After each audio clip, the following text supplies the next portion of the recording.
Eyewitness Sports. Obviously invigorated by the possibilities of a 25th season at Kansas State, Bill Snyder will return to the Wildcats for next season at least. Will Arkansas coach Brett Bielema spent 2 years under Bill Snyder at Kansas State. He describes himself at that time as a professional sponge and typifies those 2 years as learning to turn over every stone and then learning to turn it over again. As for Bill Snyder, even though he's done it numerous times, he's never really cottoned to the idea of facing a coach that's come through his program. Eyewitness Sports. Baltimore, Chesapeake Bay. Crab Cakes, the home of Edgar Allan Poe and George Herman Ruth, better known as Babe. Francis Scott Key penned the Star-Spangled Banner there in a besieged Fort Henry, and now it tries to withstand the invasion of the Kansas City Royals. Bill Self's teams at KU have spent a combined 23 weeks in the top spot of the polls. All that time, that means since the start of the 1948 season. The Jayhawks have been number one an impressive 54 weeks. The triple overtime classic with OU and subsequent late knockout of Texas Tech on the road. Sports.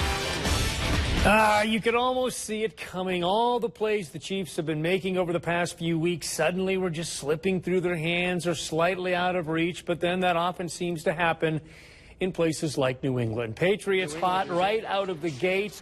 Obviously invigorated by the possibilities of a 25th season at Kansas State, Bill Snyder will return to the Wildcats for next season at least.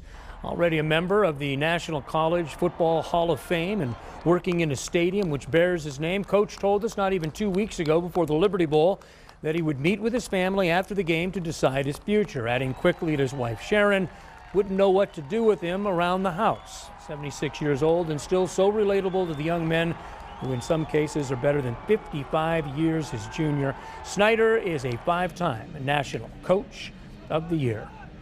Bill Self's teams at KU have spent a combined 23 weeks in the top spot of the polls all time, which means since the start of the AP poll in 1948, the Jayhawks have been number one an impressive 63 weeks. Only UCLA, Duke, North Carolina, and Kentucky have been there more. The triple overtime classic with OU and the subsequent late knockout of TCU on the road finds the Jayhawks atop both the media and coaches poll this week. OU is number 2. Former Jayhawk guard and Shocker coach Mark Turgeon has the nation's third-ranked squad at the University of Maryland. KU travels to West Virginia tomorrow night before TCU comes into Lawrence on Saturday. Greg Marshall and Lon Kruger are getting together as Wichita State and OU will play home and home the next 2 years. Well, kind of. Next season, the game will be at Oklahoma City's Chesapeake Energy Arena. The year after, the two will play at Intrust Bank Arena in Wichita. On Kruger's staff at OU, amongst others, former Shocker star Lou Hill. Helping lead Wichita State to consecutive wins this last week has netted Fred VanVleet the Valley Player of the Week in an award that he could pretty much win 1 week after the other. The Shocker guard is already the league's player of the year, or at least has been. He averaged 11 points, 8.5 rebounds, 7.5 assists, and 2 steals and wins over Evansville and Southern Illinois last week. Shocks, which are getting votes to the equivalent of 31st nationally this week, traveled to Missouri State on Wednesday before hosting Indiana State on Sunday. The Shockers have won 43 of their last 45 games against opponents from the Missouri Valley Conference. Stay with us. Eyewitness News continues in just a moment. They just make you pay. Indiana State only turned it over 9 times today. Pretty efficient, huh? But the Shockers produced 21 points from those 9 turnovers. We need to win. We got to play angry. We got to be tougher. We got to be more aggressive. We got to want it more than the opposition. And so we talked about 34 today. Anytime Indiana State made a run, there was Fred VanVleet or Takale Cotton to stop it. In those moments, you know, somebody has to make a shot. It just happened to be us today. And I think that we're both comfortable in that moment as we were last year, and that confidence just carries over, so we were able to answer. 34 times without interruption, the Shockers have hummed a winning tune. Now they'll try to take song and turn it into symphony in the NCAA tournament. But not without taking a moment, I hope, somewhere next week to pause, to appreciate, to even revel in the accomplishment of this season. It just feels like we won another game. I mean, I realize we won a tournament here in St. Louis, but I can't tell you that it will feel any different come next week, the week after. I feel like it's going to feel better when I'm, retired, 60 years old, and look back and say, dang, we went 34-0.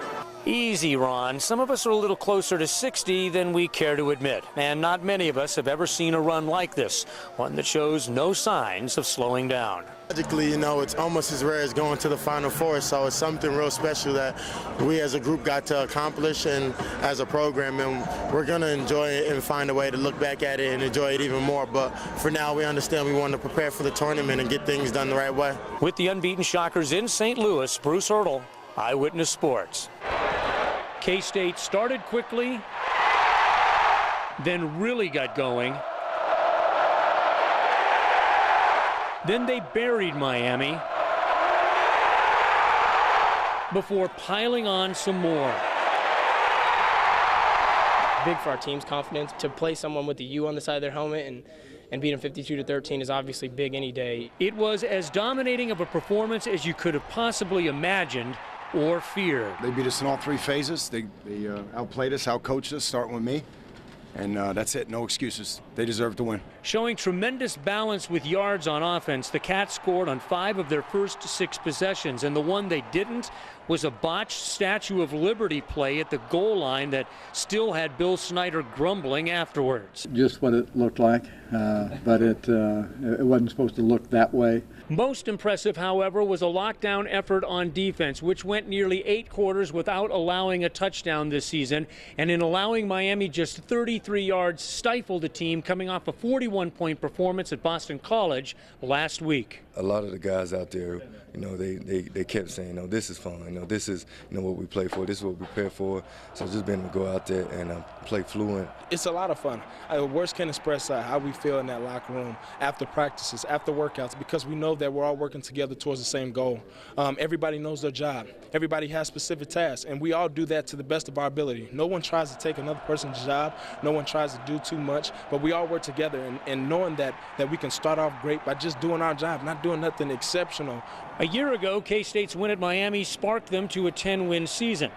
Today, they didn't need a spark, as at all turns, the fire was blazing. With the Cats in Manhattan, Bruce Haertl, Eyewitness Sports. There have been indelible moments that I've been honored to witness during my career. The Royals in '85, KU 3 years later, then again in San Antonio.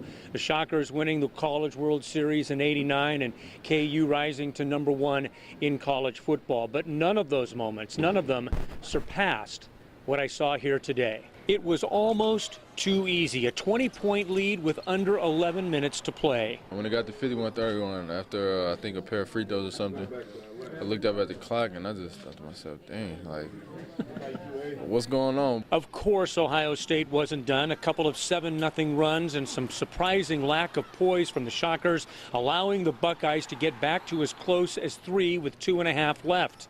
The place was rocking and the Shocks were teetering. We've been in close games all year, so we just stay humble, stay composed, and stay positive, and we all stay together. We've been together this whole year, so today wasn't going to change anything. Wichita State had to make some plays. They hadn't scored a bucket in 5 minutes when Takale Cotton locked and loaded from deep. The big 3 that he made, and then the great rebound to give us another possession with, I think, under 2 minutes to go was huge.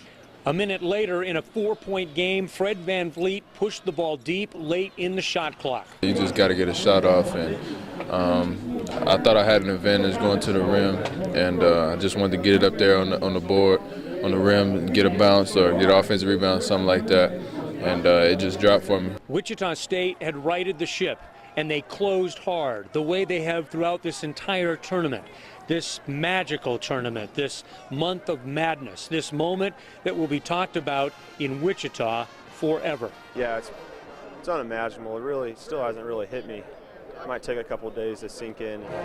I can't find the words to describe it, but, blessed. They say it's not how many times you've been knocked down, but how many times you can get back up. And I think we've been knocked down in those certain situations, and we just continue to try to get back up. Anything's impossible, you know what I'm saying? So I just think that us having our mindset coming into the game, believing that we're #1 and we belong here, took over the whole game. The Shocks head home tonight and will face either Louisville or Duke in the Final Four. That's right, Louisville or Duke in the Final Four. We'll have more as we continue all weekend long on Eyewitness Sports.